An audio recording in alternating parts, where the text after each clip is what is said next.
C'est un destin qui tient du miracle. Déportée successivement à Peterswaldo, à Auschwitz et à Birkenau, Laura Rusk est une survivante des camps de la mort.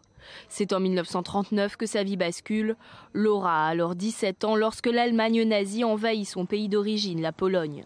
Le quotidien paisible de l'adolescente change alors du tout au tout.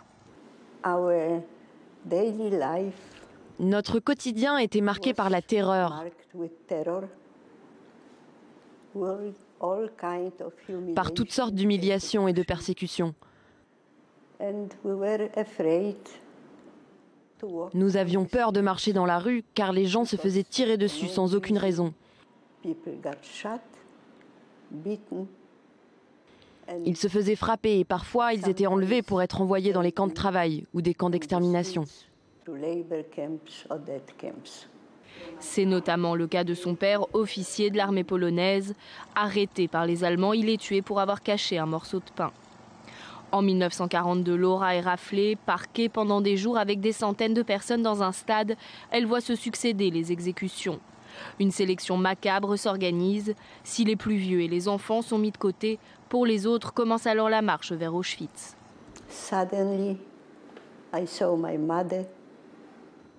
Tout d'un coup, j'ai vu ma mère marcher avec mes 3 petites sœurs. Mon grand-père, ma grand-mère, mes oncles, mes tantes. Ils sont tous passés devant mes yeux et ont disparu à jamais. Ils ont tous été envoyés à Auschwitz. Seule Laura est envoyée en camp de travail à Peterswaldo, un enfer qu'elle décide de fuir en s'évadant.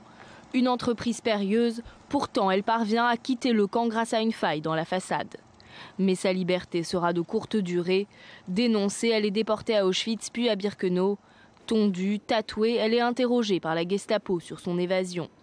Un entretien qui ne lui fait pas perdre son sens de la répartie.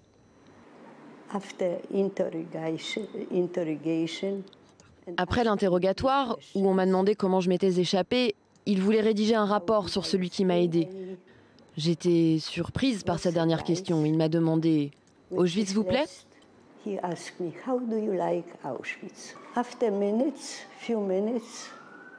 Après quelques minutes de réflexion, j'ai été inspirée et j'ai répondu calmement « Je n'ai pas à me plaindre ».